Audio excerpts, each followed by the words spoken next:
Work session number 24-15 to order. Nicole, roll call, please. Councilmember Cope, Here. Evans, Here. Martin, Here. Burkhart, Here. Ready. Here. We have one item on the agenda this evening, and that is an update on the current community investment plan, the CIP. Good evening, Mayor and Council. I hope you all have a magnifying glass with you for the spreadsheet we're going to go over.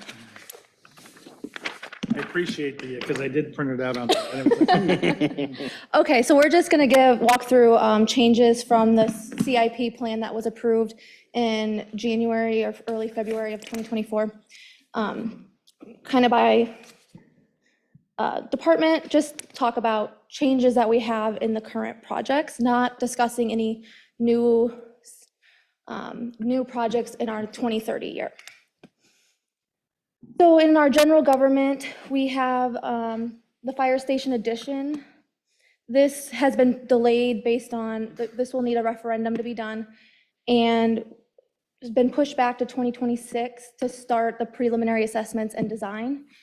And then also with the fire station, most of these are all fire items. Oh, no, I guess not. Thanks. The station alerting equipment at fire stations 38 and 39, we did bond for some of this. However, the costs have been higher than expected due to equipment compatibility with our current equipment. So it's actually going to be about $130,000 for one station. We'll push that back 1 year and also add some additional funding to that to then get stations 38 and 39. Sarah, real quickly, Yes. the changes that you're talking about, are they reflected in this document? Yes, I apologize. So the blue on the left, I should have started with that. The blue on the left is what was previously approved.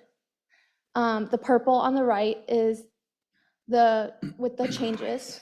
The green and the yellows highlight are the ones that have changes, and then I've added some notes columns in the purple section.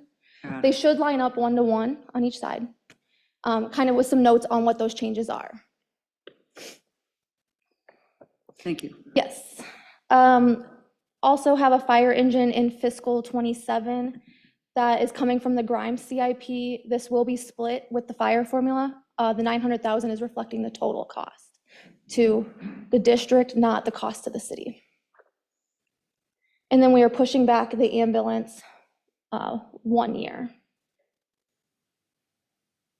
Sarah, before you go to the next category, going back to the fire station 38 edition. Yes. Note about needing a referendum. Correct. A referendum is a pretty significant.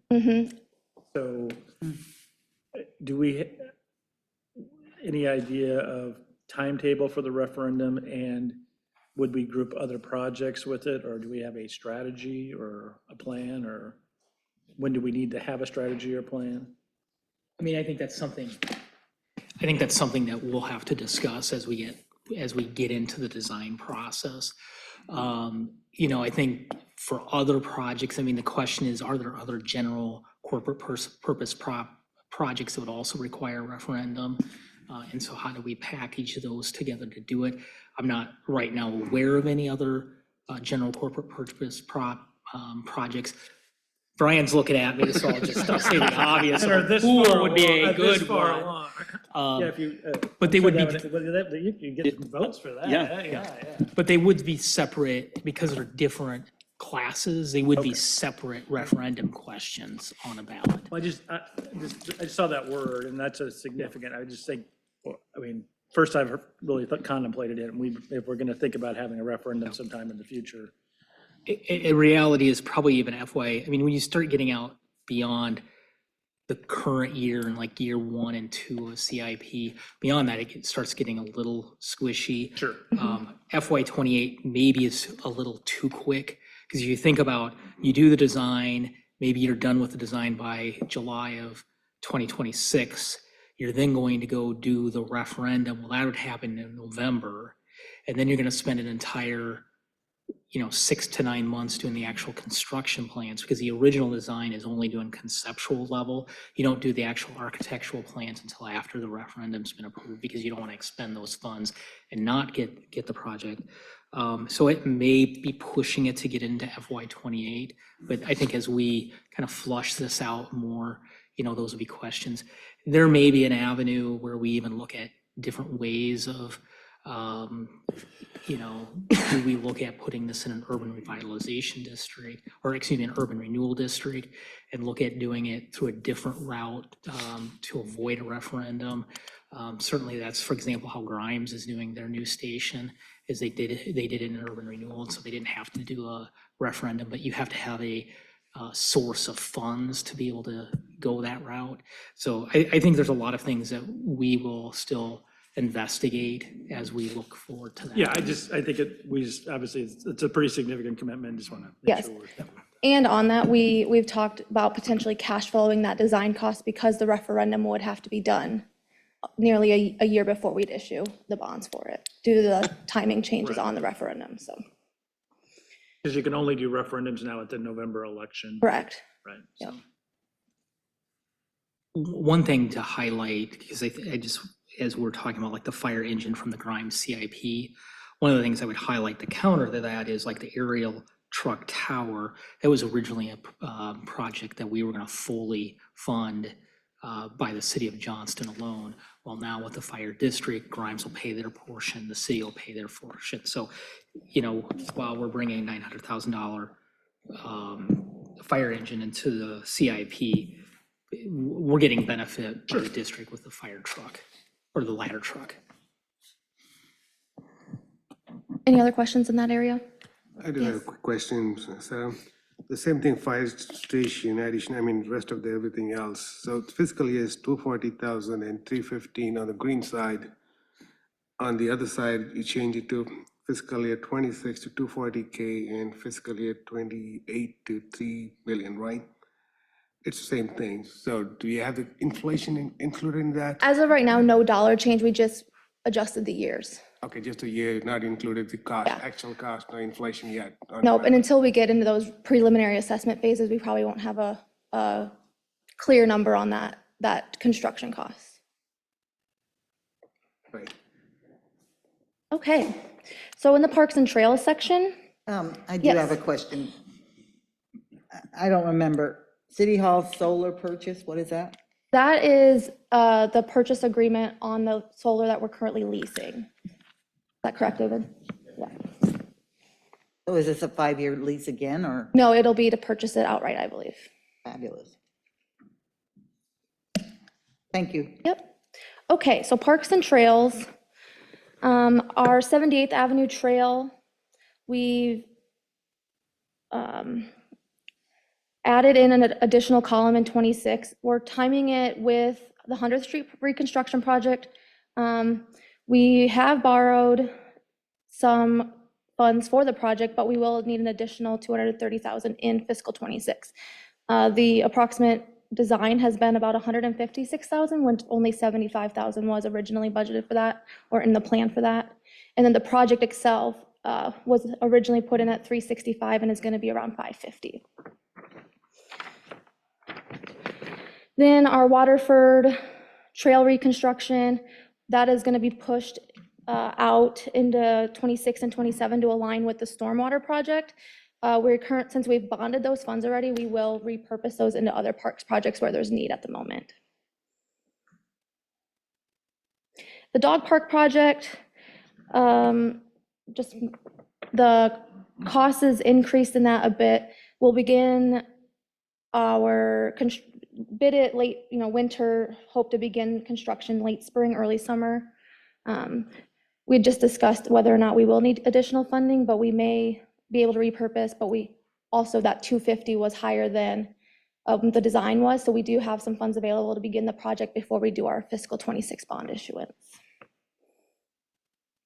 The Crown Point Community Center, that has 2 is originally 1.3 in cost for 25, that was increased to 2.7. We did update when we issued our bonds back in When we did our hearings for our bonds, we had that cost included then, so we have bonded for that cost that was needed. And then the Foxborough Trail reconstruction, the only change here is splitting the construction between 26 and 27 fiscal years, mostly because it'll happen in the summer, so it'll fall between fiscal years. On the Foxborough Trail, does that include this part of the trail that runs kind of east between Foxborough towards Kings Row? And there's a area there it's a kind of a, prairie area, thank you. And that part of the trail, I think I hear a lot of feedback is not in very good shape. And I'm not sure if the city is currently maintaining that. I think we are currently maintaining that part and maybe have taken over. Okay, well, anyway, it's confusing to me. But-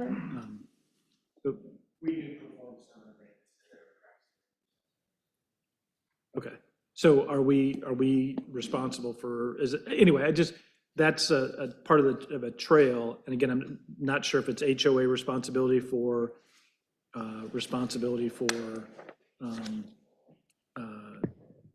whether it's the HOA or the city responsibility for maintaining the upkeep of that section, but it's gotten to be in not as great a condition. And so I hear a lot of that from folks. So just didn't know if that was part of that project or not. So don't need an answer tonight, but just seeing that that's a project that's coming down the pathway, just kind of want to get a better understanding of what constitutes a full length of the Foxborough Trail. So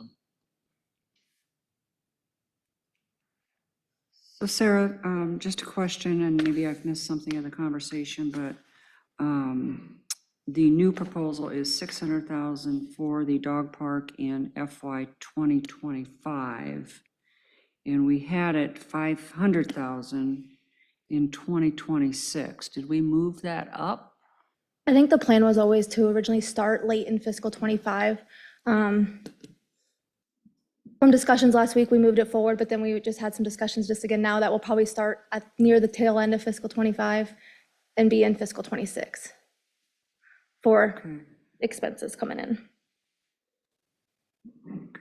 Okay, so we're starting at the end of next year or fiscal 25? Yep, so spring of 2025. Right, Yeah, and then finishing it, hopefully summer, fall. I don't know how quick the project will complete in fiscal 26, but it's still 2025. okay. Yeah. Okay. Those ones where there's summer projects and they fall over those fiscal years. No, that's good clarification, Yes. because this thing has moved all over the place, so thank you. Any other parks and trails questions? Next, we have our roadway projects. We took the new road to the kayak launch out of the 5-year plan. Can you say that again, sorry? We took the new road to the kayak launch, we took it out of the 5-year plan. The ICAP signaling, We took it out. We're funding it someplace else, or we're not doing it? just at out of the all? plan in the 5 years. So do you remember, was that going to be later on?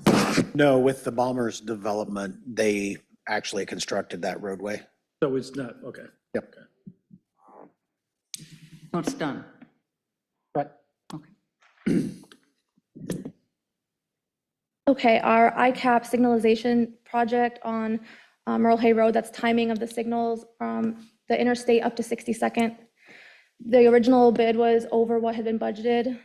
This will be a DOT match, so I think they're working on getting updated costs and updated bids on that. The estimated total cost of the project is $900,000, however, that is 80% federally funded. Back up just for a second. So we have 474,000 in here right now. There's a note that says need updated cost, Yes, but then 900 is the overall project, 900 some is the overall project cost. so yeah, 900 is the total cost, that's including what the DOT will pay. We will have to front the cost and get reimbursed from the DOT, but it will be an 80% match from the DOT. Okay, so what is that value right there? I think that's $720,000 is what the DOT will be putting into the $900,000 project. Okay. So that 474 is higher than expected then? When all is said and done, hopefully. Right, Matt? Do you know where the 420 came from to begin with?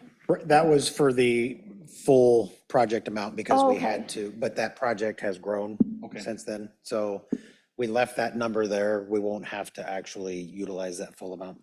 So Okay. we should be able to repurpose that towards either 86th Street timing or another project. Thank you. Okay, and then our 100th Street project, our 70th to city limits. This is currently under design, but costs have increased from 4.95 million to 5.7 million in the total cost of the project, which we will increase when we do construction in fiscal '26. Does this include any of 78th, or that's a separate? The 100th Street project, doesn't it go up to, It goes clear to our north city limits. So it's from 70th clear to the north city limits. It does not include any cost for the 78th Street Trail. okay, It does include costs for the trail along 100th Street, but not for the portion that's just a trail along 78th Street between 100th and 107th. thank you. That was part of the earlier discussion. The 78th Street Trail was part of the Correct. first page. Yes, correct. And then we removed from the plan, we had Northwest 62nd, 59 to Pioneer Parkway. It was in there with no figures, so we just removed that out of there. Do you want to highlight Towner Drive? I don't know if it got highlighted on the sheet. Oh, yes, good catch. Yes, Towner Drive, the Trost development, we removed from the CIP because that is part of the 141 project. And is that being worked into the development cost? The developers will start that? Potentially, but that's also, the DOT will build that project and fund that project. And then our cost share will happen over time, over a period of 3 to 5 years after the project is complete. So even though it'll be constructed in our CIP window, our actual payments to the DOT for our share will be later, beyond what our current CIP is. Is that on here, the Towner Drive? Oh, we're way down here. Okay, thank you. Thank you so much.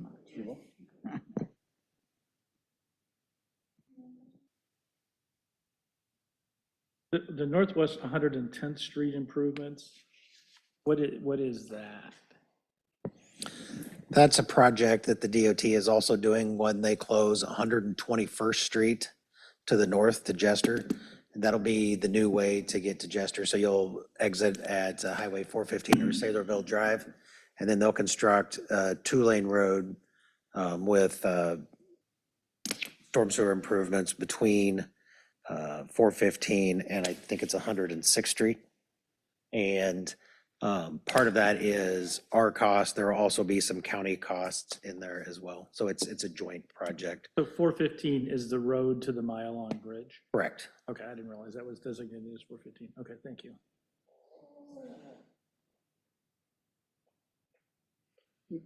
Before we move on, Sarah, Matt, to clarify, that 4 million over 3 years for that 110th Street, is that the full amount, or is that our portion to pay for kind of the extras? That's our portion based on their opinion of cost at this time. We also set that project up to be constructed. Eventually, that will be a 4-lane segment of road through there. We really set that up for 2 lanes urban section now. And they are going to, with a trail, they are going to grade the other side so that we'd be able to put that in at a later date and all the improvements would be in so that we could just have traffic run on one side while we constructed the other and then switch traffic over.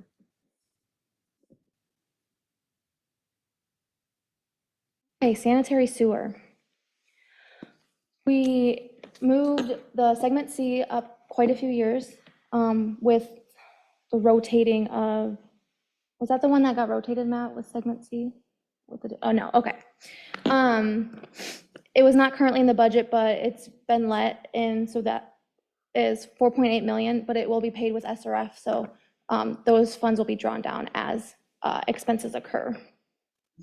Segment 2A is substantially complete. That cost, I didn't get a chance to get it on there, but is approximately 6.3 million. Again, SRF program, so drawing down the funding as the work's being done. The sanitary sewer segment B, additional costs in fiscal '26 of about 1.6 million. The OM lift station generator and controls, we did bond for that previously. We've had it bid, we have the generators ordered, the work just hasn't been complete, but the bids were more than what we had originally planned, about 100,000 more. And then our bright drainage trunk sanitary sewer, that is with the Sheedall Acres stormwater project, so we're pushing it back 1 year to align with that project. And I'm going to direct some questions, I think, through you, Sarah, to Matt, but on this, or anyone else who can answer it. But those sanitary sewer segment C, and Sarah, before I get too far, 2A then is going to fall where, in which year? 2A was mostly done in fiscal '24, Okay. actually. All right. Yep. So that segment C wasn't on there before, but now is appearing, and is that to meet some sort of obligation that we set up for a development agreement? Yeah, segment C was kind of dependent on development when we had development west of Highway 141. So we've kind of had it programmed in there. We just didn't know exactly when it was going to happen. So now that the development is taking shape and they've started to construct their infrastructure, have completed their infrastructure, we're now having to extend. We had to build 2A in order to get segment C across, and then segment B, which will also come off of 2A to the north for 4-star. That's also a development agreement. So yeah, both of them are to meet our development agreements.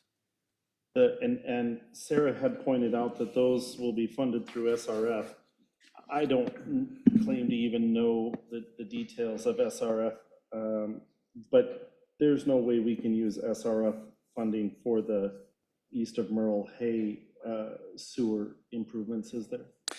We did south of 62nd. Part of what we'll need to look at when we go through that process is the increase in the interest rate to see if that will actually pencil out and if we can get cheaper prices or through bid process. We've talked to Matt Stoffel a little bit about it. We've had some starting conversations, so we'll have to see. Part of the reason that we also used SRF south of 62nd is we were able to get a sponsored project, which we used out on Crescent Chase. We got about $1 million of that money. We got a lower interest rate, which basically paid us $1 million, which we used for a sponsored project.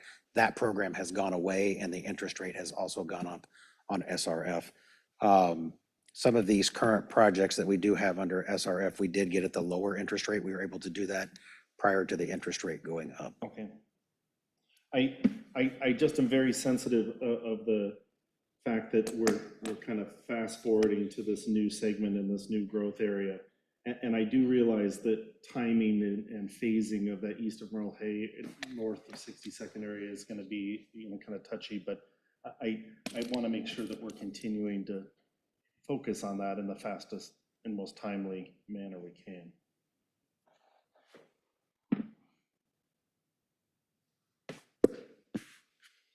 Any other sewer questions? Hi. The only thing I would ask is, when we have these discussions, it does sort of remind me about, as we think about the sewer expansion, and when we kind of use out numbers like segment C and segment 2A, and then I kind of like, which segment is that again? So it might be helpful after this meeting if somebody could circulate both the maps for both the water and sewer extension that are planned for there. So it's fresher in the mind which segment, where segment 2A is, and if somebody could even maybe highlight on a map where the heck Sheldall Acres is, because that I cannot, to me, Sheldall Acres is not in Johnston, so, but anyway. And we can send out a link to the CIP document, Yeah. something- because you would find all those maps in that document. Right, and if it's in board docs, that's great, but it'd just be helpful to have all that to be able to. So we can send that out. Okay. Thank you. Both of those items just, they are on tonight's agenda. When we get to the public hearings, we're gonna do one for sewer and one for water, and you'll see both of those maps there, but we can get that sent out or posted on board, or the library. Thank you.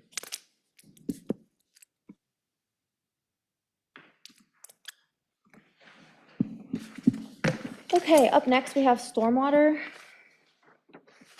Country Ridge Outlet 2 at 6250 Country Ridge Lane, pushing construction 1 year into fiscal 26 and increasing the cost $200,000.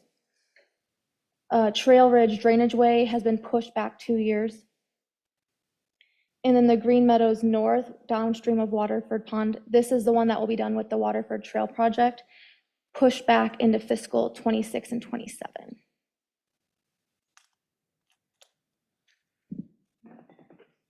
Short list with the stormwater. Any stormwater questions?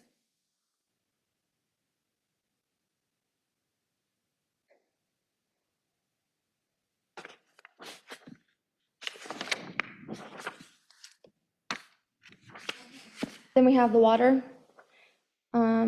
Only 2 items here. We have water extension segment A moved back to fiscal 29, and then we switched it with segment C, which we've moved up to fiscal 25.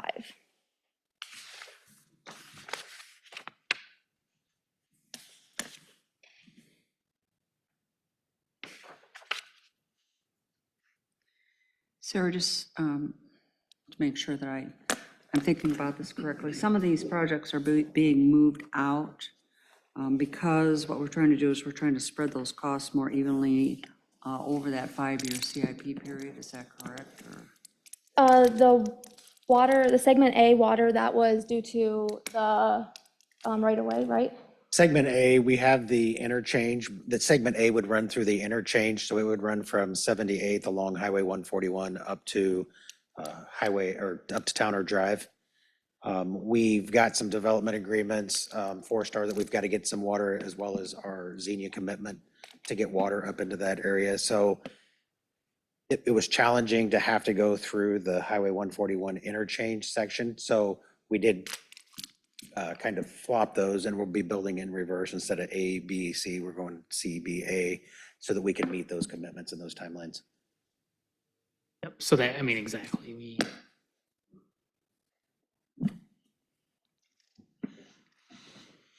Other questions, I have a Council? quick question. So looking at the green part of it on the CIP total, the last line here, fiscal year 24 is 22.94.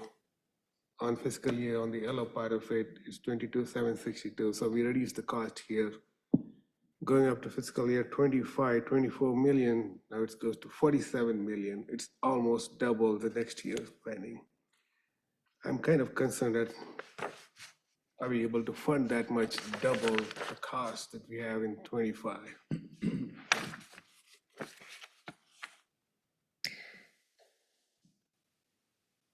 Oh, I definitely have a formula error in the roadway section, I see. Yeah, that's a formula error. And that, if you look at the roadway, it shows 21 million, but we didn't add 21 million. That total is wrong here, the last line here? yes. Okay. Okay. Yeah, that number throws me off completely, it's almost double, so. And then next year it has 38 million. All those. And then if you add up, because I sort of had the same concern that Councilman Reddy had, and so I added up the 1, 2, 3, 4, 5, 6 numbers in the peach, and it's not 125, it's more like 170 million. So there must be some calculation errors in there. And but obviously the overall concern being going from 119 million to 170 million is not sustainable. That's probably not a good plan, right? So we probably need to figure out a way to make it closer to whatever we currently are. Yep, I can get that updated and circulate a new document.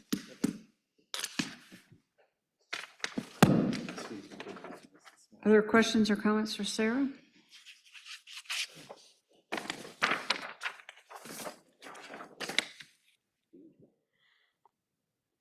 I don't see any, Sarah, thank you. Thank you.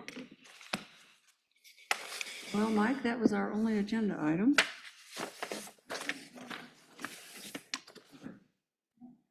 Do you have a little vaudeville show you can put on for us, or? You brought your guitar, right? Well, do we have any staff comments or updates? Or is there anything else we can cover? I'll give a few updates. Give a quick project update for 100th Street. The contractor will be opening the section between Windsor and White Oak later this week. That'll happen Wednesday at 7 a.m. We'll get that open. I've already notified the school and the businesses that that would affect. So that's good news. And then should have that, we've got about 500 feet of pipe to lay on that project. Should have that done by October 21st, and then we'll start paving that section towards the end of October, early November to get it completely opened, hopefully prior to Thanksgiving. So just a quick update on the roadway project.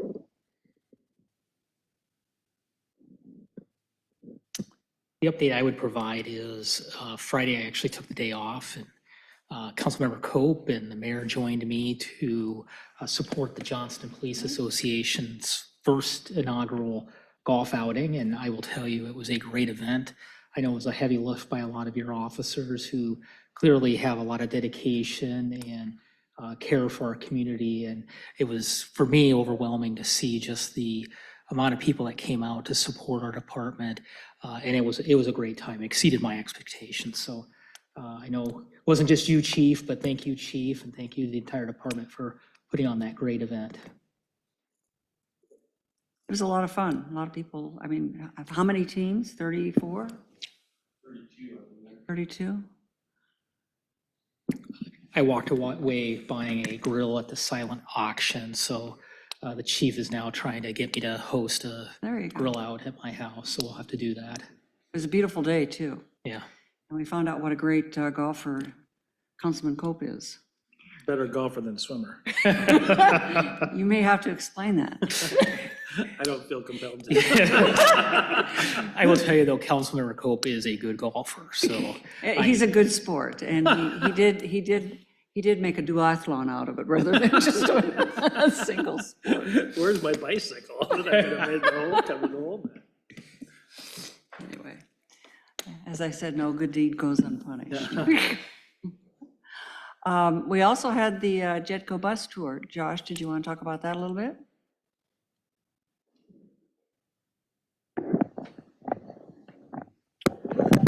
Mayor, Mike, please just add anything. I know we had 2 buses again this year, nearly record registration. I think there was 95 registered.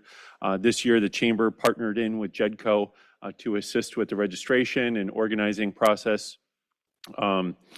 Mike was an MC on one bus and myself on the other. Other than that, I think we had a pretty good tour. We changed up the route a little bit this year. We got really good feedback from some of the attendees. It's always a nice, diverse attendance of realtors, bankers, sometimes general residents, developers. So it's a really diverse turnout. We got good feedback so far. So if anybody here attended, we always want to improve it and make it better. So Mike or the mayor, Dave? The only comments I would make is I think the economic development team did a great job of plotting out the course. And if you haven't been up there, going and looking at the new development Fritz Trost has done, actually the road is actually in, so it becomes very clear of the south part of that first residential plat. So it was a really good planned out tour. You know, the other thing to give kudos to is LifeServe. They hosted before and after the event, and it was a great venue to bring everyone back in. And I think it really helped, I think, showcase the unique asset that we have in the community. And I think they got a few donors to sign up through the event. So I think, that was their big win of getting them. And I would just say too, if you have not taken the opportunity to donate blood here at Life Serve, it is a great venue and it's super easy to get in and out under the half hour. I've done it twice now and I'm still here. So recommend taking the opportunity there. Thank you, Mike. Appreciate the additional mention there. Only thing I'd add in addition is that this is a great opportunity to showcase some of our projects that are completed or underway, but sometimes we have vacant spaces or development opportunities. So it's a great marketing opportunity for JEDCO and the city and the chamber. So sometimes we even choose to highlight some of the areas that need some attention or there's opportunity. And I've gone on the tour many years now, and I always hear, and I heard again this time from some of the participants, that they just didn't realize, first of all, how much was actually going on in our community, but also how much opportunity there still is for development. So it serves its purpose. It's exactly what we want people to walk away with thinking. So. Mike, did you want to, I'm just trying to fill time here. Did you want to talk about the Des Moines Partnership event that we attended? Yeah, Thursday morning, the mayor and I had an opportunity, along with a number of communities within their 9-county region that the partnership has, to come and talk about property taxes. And, there was a real diversity of both county supervisors and communities, all the way from Oskaloosa to Waukee is kind of their geographical area that they had there. And I think the real theme that got conveyed to the partnership is, there is a lot of stress that House File 718 has created for communities. And so as the partnership, and the partnership really brought these stakeholders in as they were working through their legislative platform. Every year they put that together. This year was really unique. I participated last year in the partnership's legislative platform, and then again this year. I think a lot of communities stepped forward that are partners, funders, investors of the partnership to say, hey, as you put together your legislative priority and you talk about stuff like low taxation, which you would expect from a chamber group, that's an important thing. That's creating challenges for cities. And so when the partnership talks about, they need items like quality of life to support the workforce development, they need housing to support the development of workforce. All these initiatives that they're bringing forth, the big funder of those are cities and counties. And so as you're bringing those forward, that's a real problem. There's a disconnect there. And so one of the things I would say is actually this afternoon, the partnership has released one of their drafts now, kind of their final draft of their platform. And they have listened overall. I would say I'm quite pleased overall with where the partnership is, where they talked about, they want low taxation. The word low taxation is not in their platform anymore. And they've really, talked about they want to be competitive in taxation, but they also want to support, workforce development, quality of life, and that takes municipals and cities to do that. So, I would say overall, I'm quite pleased with where the partnership, I think they really did listen to their municipal partners this year. And so I think there was some really good outcomes through those discussions. And I do think it's one of those things, I do have to applaud like Urbandale and Clive. I think they really stepped up. Anyhow, I could opine, but I won't. I think they did a really good job of stepping up and carrying that message. But it is good to see that the partnership is kind of listened. So also Thursday, I know Josh and Ethan and myself, along with Councilmember Cope, actually did go to the regional summit that the partnership did. So, after we had this 9:00 meeting on property taxes, they had the regional summit. It was a great opportunity to listen to regional partners throughout the partnerships region, 9 counties again. Governor Reynolds was there and gave some opening remarks, and they brought an individual that talked about economic development and how to really address economic development on a regional basis and the importance to think regionally and the different components. I thought it was a great kind of their first regional summit of bringing all these partners, not just cities, but business community, nonprofits throughout their 9-county regional. So I think it was a very good session. I don't know if you want to add anything, Josh, on that. So, great. Thank you for that, Mayor. You bet. Why don't we go around the horn here and see what council members have to add? Nothing? Sorry. Why don't you give everyone an update on your sister-in-law? Oh, They might be interested. she's still in ICU. She's still on life support. They're just trying to find the balance on, getting her lungs to heal enough to do the open heart to fix all the heart problems. It's just And she's 37, 39? 39. Yeah, too young. Thanks. Jim, sorry to hear that, Oh. but you're always full support on that. Need Yep. anything, just let us know. Yep. Thank you. And I'll Councilman pass. Reddy, I'll pass, thank you. Councilman Cope. So since I think our last council meeting, we've had a couple of nice ribbon cutting events in town for two businesses that that unique in a couple ways. One, the CEOs of both businesses were there for the ribbon cuttings. Now, one of the ribbon cuttings is owned by folks here in Johnston, so that was pretty easy for the CEO. It's the Charlie Ray's.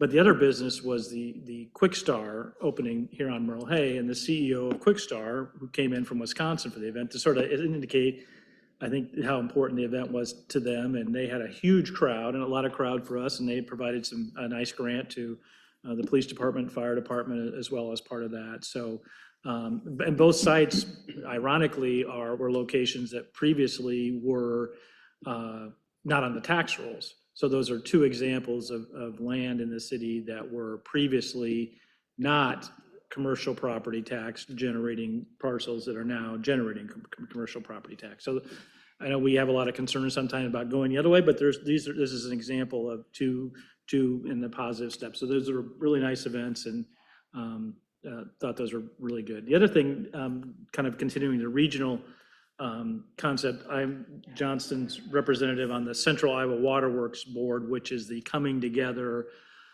of all the kind of customers of whether Des Moines Waterworks, West Des Moines Waterworks. So we were in the process of interviewing and selecting what will become an executive director for the Central Iowa Waterworks, kind of building towards a point at which later this year, or January 1st of 2025, all of the assets of the various waterworks, Urbandale Waterworks, Des Moines Waterworks, West Des Moines Waterworks, will transfer to Central Iowa Waterworks. And so we're hiring an executive director to kind of help do that. We did interviews on Tuesday and Wednesday with the top finalist candidates. And I think while we haven't named a finalist yet, I felt we had really, really good candidates for that. And I very pleased that with how that is, as well as the, I think, good dialogue that's happening between the board members. So I think that's a regional entity that is working, I think, pretty well from the get-go. So it's pretty lucky at this point. We haven't had to make any hard decisions. And in fact, in looking at kind of our first rate kind of discussion for next year, looks actually a little bit better than what we thought it might have been. So that's positive too. But we are in the process, especially with the planned expansion for the Saylorville water treatment facility, that'll have a rate impact down the road. But anyway, I think that process is working well, not only for City of Johnston, but I think for the region as a whole. So those are my updates. Councilman Burkhart. Nothing to add. Councilman Martin. I have nothing. Oh dear. We have time. Well, let me just, okay.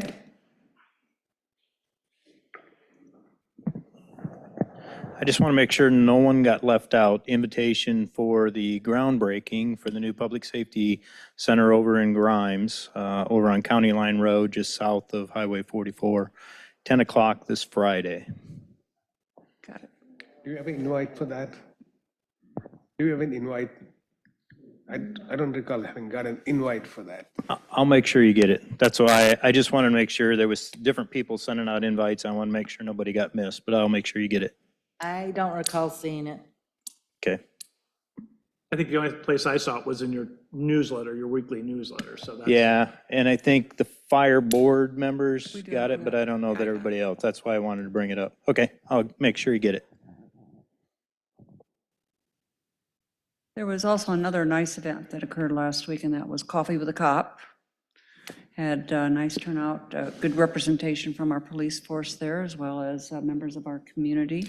It was probably the safest place in Johnston to be during that 2-hour period of time, but had some great conversation with some of our very dedicated police officers, so that was nice.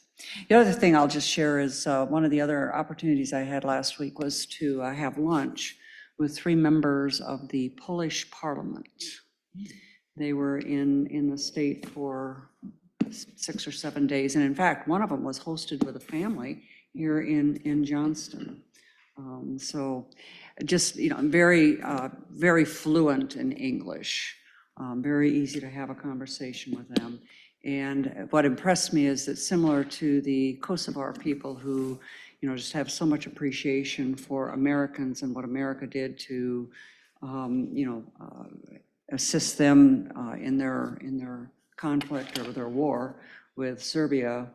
America was also very helpful to the Polish in fighting back communism and freeing them from the Soviet Union. So they just have the utmost respect for our people and our government. So it's always pleasant to have a conversation with people from other countries who really appreciate what America has done for them. So, but that was really, they did ask a question, it was kind of like stump the mayor, right? They asked me, because they were trying to draw similarities between our governmental structures and their governmental structures. And they have townships in Poland. And they were talking about some of the responsibilities of the townships. And I said, well, we have townships. And what do your townships do? It's like, I don't know. I mean, what do our townships Send bills do? to the cities. So I had to go do a little research after that meeting just to find out what our townships did. And they basically do nothing. No cemeteries. Yeah. Sometimes they do cemeteries, in some cases they provide fire service, but that's about the extent of it. So anyway. Well, the other thing I might share is that this is the time, I'm trying to fill up time here. This is the time of the year that I think most scout groups are looking for opportunities to get their civics badges or their whatever the badge is called. So I've had 2 meetings with Girl Scouts and 1 meeting with Boy Scouts since our last meeting. And Janet did help me prepare a video for one group because they wanted a 3-minute video of what does the mayor do, what does city government do. So if any of you are ever interested in watching that 3-minute video of what it is that we do, certainly we can make that available to you. So anyway, I think I've run out of things to talk about. We have about 7 minutes. So we'll take a break. We'll adjourn from the work session. We'll come back in 7 minutes for the council meeting. Thank you.